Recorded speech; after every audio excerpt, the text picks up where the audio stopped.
So much for the invitation, Brian, and thanks for being here, and congrats to the Weather Committee. Good job. So it looks like I forgot the title that I'd sent to Brian because it doesn't have a close relationship. I went a little broader because I feel like I've got here in the audience a bunch of really excellent plant scientists, and I'd love to kind of tap your thoughts and insights on the topic here, which is kind of a broader one about trade-offs. Illustrating here one of the diseases I'll feature in a little vignette, and another, you have northern leaf blight there on the left, and then a mycotoxigenic fungus, Aspergillus flavus, here on the right. So my lab has been working on a number of different diseases of maize. We have a... Uh-oh, I screwed up. Oh, no. Typical. Oh, well, okay, so if there's a laser, okay. And there's your... And how do I go backwards? All right, there we go. The laser is this. Yep. This thing here. Oh, there you go. You'd think I'd figured that out by now. Okay, so we have, we work on some different, these are 3 different fungal diseases of maize and another one. And then this is actually a bacterial disease. Mostly we've worked over the years on diseases, a foliar disease of maize. And then of recent years, I've gotten increasingly interested in, obsessed with these ear rot fungi that produce toxic metabolites or mycotoxins that affect food systems, particularly that affect people in developing countries where maize is grown under considerable stress. So we've benefited from doing maize research here, having some of the most brilliant maize geneticists. A previous talk was an exemplar of that. Fantastic resources coming out of Cornell and colleagues. And so one of the assets we've used over the years is this, the platform that Buckler et al. Came up with, where you have a very diverse set of maize lines that can be used as an association panel, a subset of which were used to develop this, the nested association mapping population, so 5,000 lines that can be used for both association and linkage mapping. And then I'll mention also the use of near isogenic lines related to that, that nested association mapping panel. One of the ways that we've used that platform is to do some mapping of all of, a significant proportion of the loci that condition quantitative resistance to multiple diseases of maize. So this is an example. Jesse Poland, while he was a student here, mapped the quantitative trait loci that affect northern leaf blight resistance. And you can see that even though the parents of this nested association mapping panel were not chosen to have resistance to northern leaf blight or anything, you get a really nice quantitative series of different levels of susceptibility to northern leaf blight. And we found the same for gray leaf spot and other traits disease-related traits that we've mapped in that population. And so we've been able to, here visualize the quantitative, in the bars are the quantitative trait loci, and then the bubbles are the association hits in those regions. And so around that sort of era of work, other students would zero in on particular QTL, try to understand what is that QTL doing to the pathogenesis process. And we could see that different QTL had different influences on how the fungus was able to colonize the plant, the leaf, or other tissues, and sort of develop their own isogenic lines to go into detail. And then at some point we decided, okay, let's be more systematic about that and look at a systematic set of near isogenic lines. Instead of fine mapping one locus at a time, investigating one gene at a time, try to do that more systematically with near isogenic lines. So the nested association mapping recombinant inbred population, that's like each of those 5,000 lines is half B73, one of the common parent, and half another one of these 26 diverse donors. And for the near isogenic line, it's about the same. The total asset, which was initially developed by the Syngenta company, it's got 90-something% B73 now, with just specific introgressions from one of those diverse donors. So we've got a couple of those sets for a total of about 1,100 lines together. They've been subjected to genotyping by sequencing, and we're phenotyping them for a range of different disease-related traits. So this is Judy Kolkman's first set, around 400 lines that she phenotyped for northern leaf blight, and you can see that they're sort of organized. She's organized them about where the first introgression starts into a sort of a tiling path, and you can see they're not super clean. they come from different sources, and a bunch of the lines have resistance to northern leaf blight, a bunch have greater susceptibility to northern leaf blight than the recurrent parent. So when she used her near-isogenic line data to do association genetics, she actually got, you can sort of re-visualize the quantitative trait load so that you got by linkage mapping as well. Only here we think that the peaks of these peaks are probably more likely to be identifying something closer to the gene of interest. And that's considerably more focused than what we got using association mapping, using the 282 or almost 300 lines used for association mapping gave us very blurry results, whereas mapping with the near isogenic lines, because you've cleaned up the genetic background, we were able to get somehow crisper notions of what might be the introgressed genes, the genes of interest, the causal genes of interest. And so just sort of zeroing in on two regions of the maize genome from those association studies, here's a section of chromosome 1 where we tried fine mapping this. One student's been, a lot of generations trying to fine map that. You just do not have any recombination there, so you can't really get any resolution of that 106 bin, which has a lot of traits of interest. So maybe the maize genome is designed to keep that set of important traits together on the same chromosomal segment. Whereas here on piece of chromosome 2, so this is 106, this is looking at chromosome 2, you can see you get much better resolution of using association mapping there. And so here at the beginning of chromosome 2 is actually where the ligulus gene is located, and that's been sort of implicated in a couple of these association studies. Judy Kolkman went ahead and got a couple of mutants for that line and saw that the mutants are indeed more susceptible, so shorter incubation period when the line carries the mutation, which means it's considerably more susceptible to disease, actually. And when she looked back at some of those recombinant inbred populations, she did indeed see a correlation between upper leaf angle, which is a known trait associated with ligulus, of course, and northern leaf blight. So I don't really understand how, what's the relationship between, ligulus and disease resistance, and I'm, here with a bunch of hot plant biologists hoping you'll enlighten me. But it kind of got me thinking about this issue of how, when we think of resistance, what about the other traits that are involved? So you've got these complicated pleiotropies that might occur with various genes. So we sort of came to this question of trade-offs. We, spend years trying to catalog all the disease loci, all the loci in maize that may affect the success of the microbial pathogens that attack maize. Well, what are they doing to these other traits? And so I guess it's my general feeling at the moment that, and also when we breed for other traits, what's it doing to resistance? So this is Randy Weiser, who was my first grad student here at Cornell, and he was working for a period of time with a recurrent selection population. And in this recurrent selection population, which was developed by maize breeders at CIMMYT, the big international center that works on maize and wheat resistance, so they simultaneously selected for disease resistance and maturity and yield. And so you can get disease resistance, maturity, and yield if you select simultaneously for them under recurrent selection. I mean, that was, we thought, not such a bad looking corn ear. But if you select just for northern leaf blight, you'll totally affect yield, and you'll totally affect particularly maturity, more so I should say that for maturity. Very strong correlation between northern leaf blight resistance and maturity. So if you can't select for one and then the other successfully, but if you select together, you can achieve your goals. So I just want to sort of, this is somewhere between obvious and subtle or something, but I kind of went from this mindset change from first looking at, we would phenotype germplasm for disease resistance, try to zero in on the gene or locus that conditions that resistance, and then try to figure out, so what's the underlying mechanism? What does that mean? And so here's an example where we, in our larger sense, were fairly successful. One of our fascinations is the idea of multiple disease resistance, so pleiotropies among disease resistancy. So that's northern leaf blight, gray leaf spot, and southern leaf blight.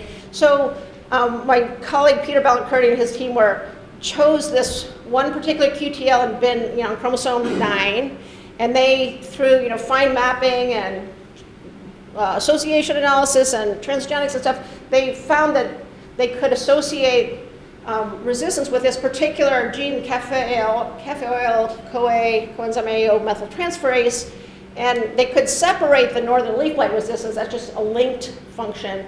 But the resistance to gray leaf spot and southern corn leaf blight came together with this particular gene.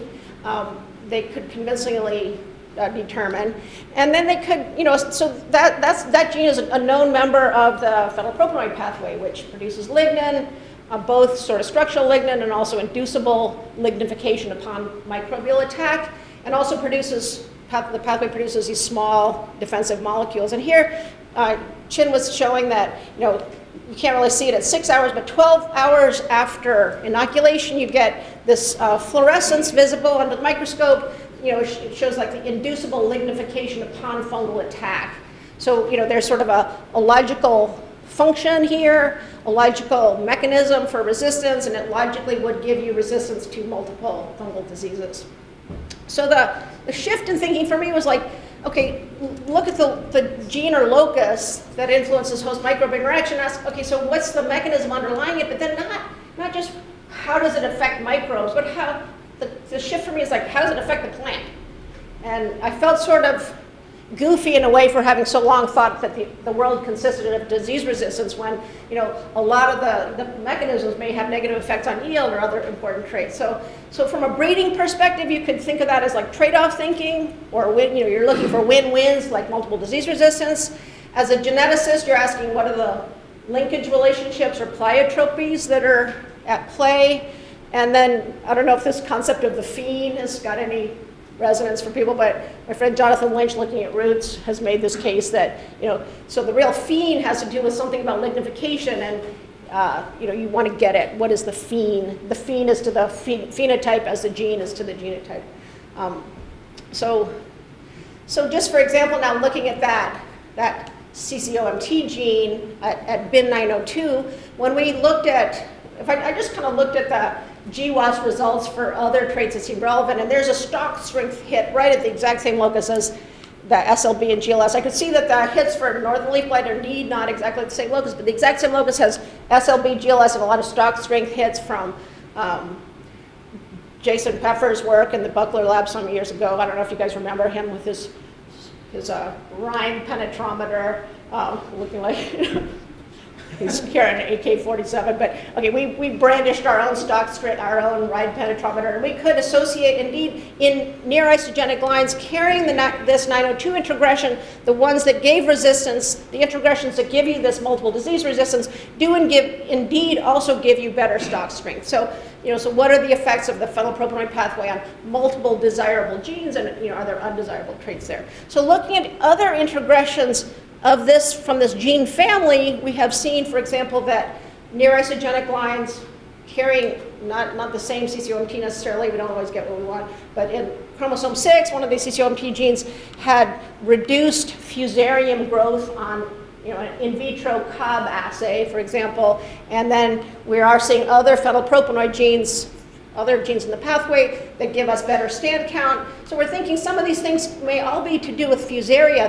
They look like totally different traits, but stand count is a result of those seedlings trying to get out, particularly so we looked across 6 years of stand count data, and we could associate one of those phenylpropanoid genes with how many of those seedlings make it through this cold, wet soil full of fusaria to get established as a living plant. So we're seeing relationships between apparently unreal, it wasn't apparent to me that stand count was even a thing, let alone a mycotoxin-related trait, but perhaps it is.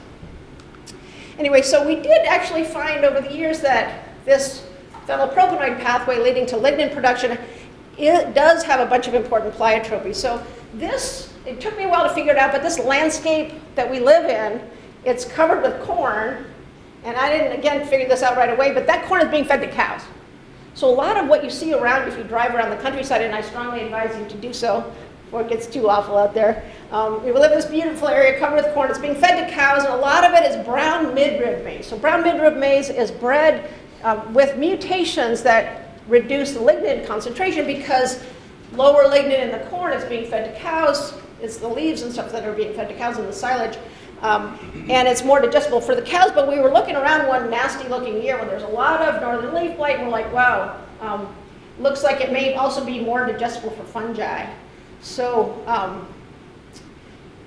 this is just an example. When you get these lignin deficits, you can see them as this brown midrib. But in a bad year, the brown midrib corn looks like it's falling over. Again, this could be a fungal trait because fungi affect the stalks and allow the crop to be run over. So when we looked at a bunch of mutants, these are the mutants in the brown midrib, which are phenylpropanoid genes. So there's 4 phenylpropanoid mutants here, and then the background genotype. And you can see that there's greater susceptibility. These are all the disease leaf area on the y-axis and the different mutations across the x. So more susceptibility to northern leaf blight, Stewart's wilt with bacterial disease, gray leaf spot, anthracnose leaf blight. And they're singing slightly different tunes here. The exact resistance susceptibility profile is not exactly the same for the different diseases, but it's the case that when the lignin pathway is being disabled, you get greater susceptibility to fungi, which is okay. There are other ways we can protect this germplasm from these diseases using other resistances, but we better cover for this, we reckon. And the thing that I found sort of the most worrisome was actually that when we tested for gibberella ear rot, so that's a fungus that's attacking the business end of the corn from a human perspective, but also the cows are eating that. The silage is a mixture sometimes of the stalks and the leaves and also the corn, the grain. So the question is, this is a fungus that produces a toxic compound, deoxynivalenol, DON, or vomitoxin. So this mycotoxin, is that affecting our dairy health, our dairy productivity, and even, how about, the milk consumer? So these are we've got a lot of data over the years on how many mutants affect disease. A lot of the mutants that we've tried over the years do affect disease when we're, sometimes enhancing susceptibility, sometimes enhancing resistance when we test a mutant. And I sometimes wonder, well, what is that really telling me? It's kind of obscure to me. But now these mutants are out there in the cornfield. They're out there allowing fungi to attack, what we're feeding to our cows and secondarily to our children. So, at least this is an important observation, and it brings me to this topic of more of the mycotoxins and the trade-offs there. So we've been working on them for quite a few years, since back in the day when I was walking around Kenya with a bunch of maize breeders on my McKnight beat. He's a grant maker, and there was a big outbreak of aflatoxin, fatal aflatoxicosis in Kenya at that time, and I'm like, oh, dead people are the tip of the public health iceberg to do with a toxin like this, because it's very difficult to kill people with this kind of toxin. You have to have a lot of it to actually kill people, but these toxins, these fungal toxins, can stunt growth, give you cancer, and otherwise impair development in people and animals. So we now have a randomized control trial going on in Tanzania to do with the linear growth issue. But so I'm asking these maize breeders 10 years ago or so, more than, are you breeding for, how does maize resistance or susceptibility come into the vulnerability of the people who eat maize as a primary staple? Are you breeding for resistance? How about that? And they're like, they were like, that did not ring any bells. No one was conscious of vulnerability to mycotoxins in the plant breeding establishment. So I started to ask about that question. So corn breeders have been breeding for what Margaret Smith used to describe as 4 traits: yield, yield, yield, yield, and yield. So I think that's fine. And so one of the ways to get to big yield is to get big corn ears. And if you look at yield, it's positively, very, very strongly positively correlated with, or quite strongly, with cob diameter, cob length, cob mass, cob volume. So you're breeding for big ears. And when we looked in, this is a study done by Samuel Mutiga mostly. He worked with that 7th Maize and Wheat Center, International Breeding Center.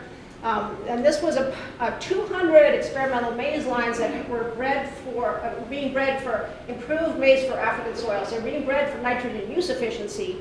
And so Samuel was like, okay, you've got 200 experimental maize varieties planted with and without nitrogen supplementation in the soil as part of that CIMMYT design. And so he went in there and he just measured aflatoxin, and Laura measured fumonisin, 2 mycotoxins. There was no inoculation, no nothing, but there was like quite a lot of mycotoxin in those field trials. And when Laura went back to look at the results, she found that aflatoxin and EROT severity were both positively correlated with grain yield. So the higher yielding germplasm was more susceptible to these fungi that produce these toxic compounds and to the toxin itself.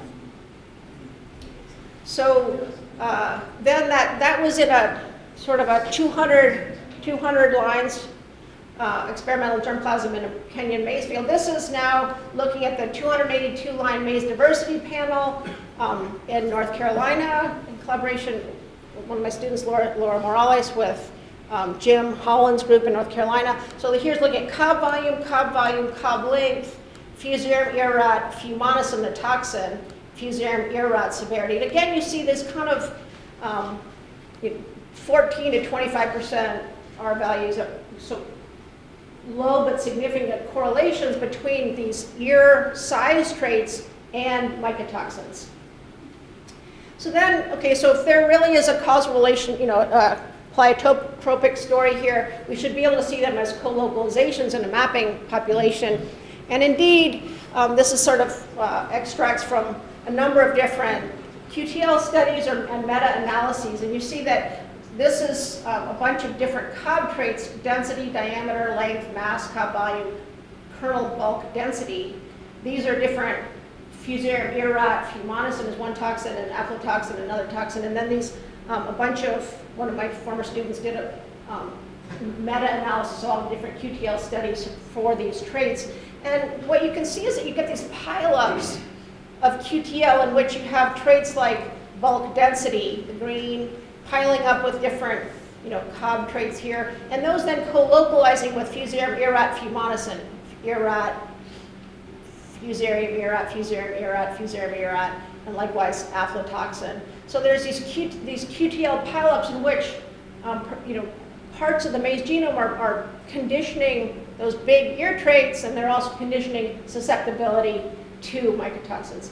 And then on the other hand, you also have some loci that are giving you resistance or susceptibility without having those morphological factors. So we come to the view that there's sort of a proportion of the QTL that are morphological resistance or vulnerability, and then a proportion that might be more biochemical or other defensive possibilities that might not come with these same yield penalties.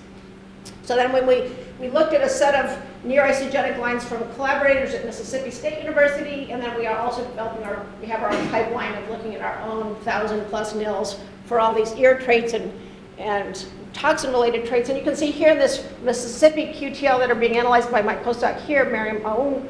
This is the line without the QTL introgressions, but basically QTL1, 2, QTL, these are reference to these different QTL here. For most of these QTL and QTL combinations, you have reduced 100 kernel weight. So my interpretation, and yet this particular QTL does not come with that 100 kernel weight grain size penalty. But then on the other hand, that QTL seems to have the worst fungal spread in other assays. It's like, trade-off. So, but I think when you go ahead and you pick the best QTL for mycotoxin resistance, they might be their strongest QTL and the most likely to come with these kind of penalties, of yield-related penalties.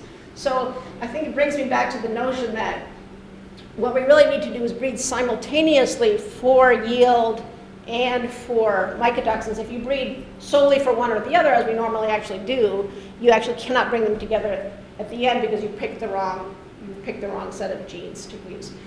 So if you don't like the trade-offs associated with the alleles that you've got, you can always shop elsewhere. So this is based on the 282 maize line diversity panel looking at Fusarium EROT, associated with fumonisin. And you can see that in the temperate germplasm, Fusarium EROT clusters, this is a Q-gram that's like looking at the correlation matrix among these different traits. So EROT clusters together with oil, kernel starch, and kernel protein. It's just like EROT is a kernel trait in the temperate germplasm, whereas EROT is clustering with ear row number, diameter, volume, and length. It's a cob trait. in the tropical germplasm. So you can shop different alleles and different linkage relationships in the different germplasm. If you don't like what you got in one place, shop someplace else. The linkage relationships, the trade-off relationships may be different, and you can draw upon different, different possibilities in the different germplasm. So I guess I'm just going to wrap up at this point. Am I out of time-ish? Yeah. With just the note that I've highlighted the sort of size and shape factors and how they interact with resistance and susceptibility to these toxic compounds. But there are other features here. Like I took this picture in a cornfield that they were breeding for resistance to striga, but they had this trait was very predominant in this maize field where you have the open ear. So you're going to get lots of mycotoxins if you have poor husk cover like this. There's size and shape issues of the ear. The fungus is experiencing this maize ear depending on how and when it enters the maize ear differently. If it's more or less, we found associations in our isolines between the amount of pith and the susceptibility to the fungus growing on the pith. And then this endosperm quality, dent versus flint, and we see correlations where you're more likely to get fungal accumulation and toxin accumulation in these fluffy ears with this dent germplasm like that's really popular in the United States. African farmers and consumers actually prefer flintier maize types because they resist post-harvest insect attack and they pound up to give you more food. But the breeders tend to favor these because of the high yield associated with it. High ash is also associated with lower mycotoxin levels. So just sort of highlighting here that some of these associations, they become a public health issue, and the only way probably to get it right is to breed simultaneously for the two. But I think it's helpful for us to understand the underlying genetics and the plant biology underlying the trade-off. So I welcome any conversations on that topic with you. Anyway, thanks very much. I want to thank my lab mates and collaborators.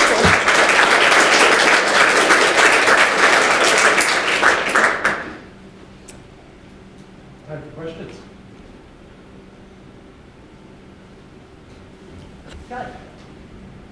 So I guess maybe more from a quantitative genetics perspective.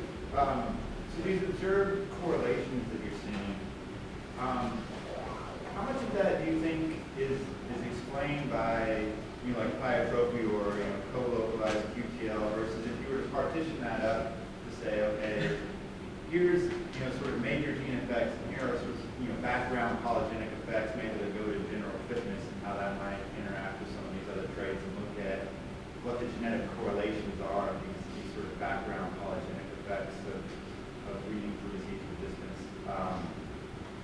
I guess the question is, to what degree do you think it really is, predominantly pleiotropy versus more kind of background genetic correlations and polygenic effects? Well, because we work on, I'd love to get your deeper take on that question, because for me, we only work on quantitative resistance. So we're not looking at major gene effects anyway. So I'm not sure I even can cognitively grasp the distinction necessarily, because we don't have major gene effects. And we are looking at, essentially we're looking at that background existence, I guess, by other people's standards, right? So these are necrotrophic organisms for which there aren't any major genes anyway. So I think when we looked at this, quantitative resistance, we do find that some of it seems to be explained by, the same mechanisms that explain major genes, as if the kind of recognition mechanisms are there, and operating on this. But they seem to be associated with a whole bunch of, would you think lignin is a background effect? I would, I guess. So, well, so lignin, right? So if you're talking about brown midrib, right? That's obviously a major gene that would affect the architecture of the plant, and you could say that changing the architecture of the plant may create a better environment for a disease to take hold. So it could be kind of a background interaction that way. I'm thinking more of, I guess percent of variation explained. Like, so if you're mapping QTL, if you're looking for polymorphisms that explain a lot of variation versus maybe a much more kind of complex interaction where you're not actually seeing any kind of QTLs, but there's a general genetic correlation. Think of just sort of a general fitness trait and resource allocation between things like yield and fitness for disease resistance more at a general level. And so modeling that as more of a quantitative background effect versus, actually looking for polymorphisms in the genome that seem to co-locate for traits and how that sort of explains the genetic covariance you see between some of these traits. Well, I'm mostly interested in that sort of what is unpacking and making explicit that background phenomenon, because I feel like that distinction between quantitative and,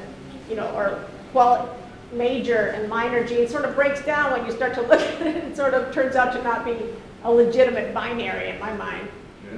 At some point we can't pick them up by, looking at nil. So the temptation we fall into when we're doing what we're doing, looking at neuro-isogenic lines, is getting at those relatively major effects.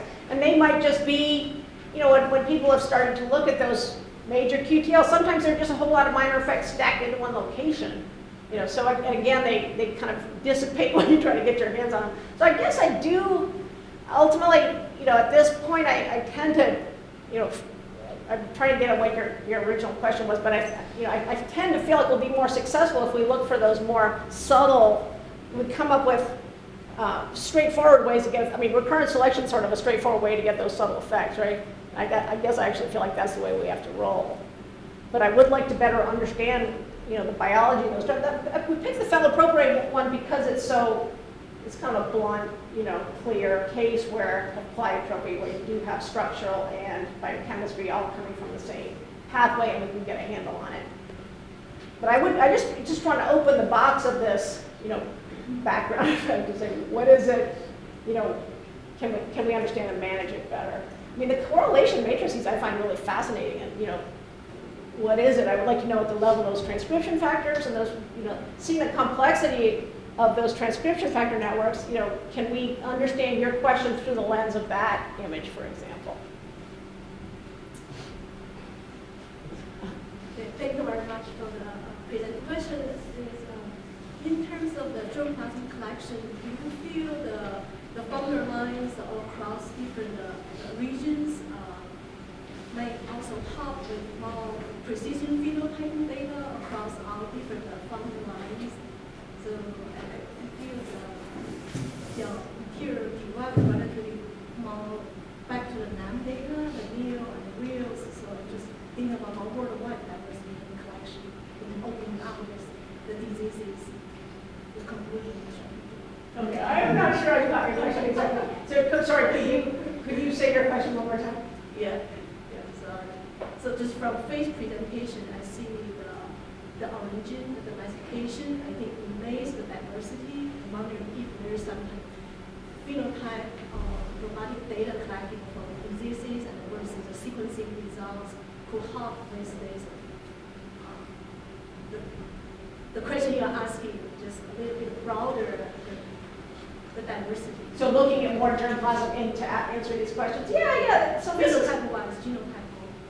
yeah, I would love to know that, if I'm catching a question right, which I'm not really sure that I am. I really agree that there is a lot more race diversity than this rich stuff that we've looked at, and I am curious about, to know more about the linkage relations and the pleiotropy beyond that. So that's one reason to get maybe the genes, because then you can go from having the gene, you can look at the allelic variation across broader base germplasm. That's one way to ask that question. But am I catching your question at all right? Yeah, also the contribution from different research centers contribute good quality phenotype. I know it's very difficult to really put these two pieces together. Yeah, so the idea that a broader collaborative network to get more phenotypes would be good. Good phenotype. Yeah, I think that's really true, particularly for looking at these fungi. Like, they're very ecologically determined. So up here in upstate New York, we can look at deoxynivalenol, so that Fusarium graminearum, but we cannot get the fusarial fungi that give you fumonism or, you can't get the fumonism producing fusarium or the aspergilli that make the aflatoxin to thrive enough up here to get to phenotype. So it would be very useful to have a broad network of phenotyping, and the fungal diversity for aspergillus, even within one field, is insanely huge.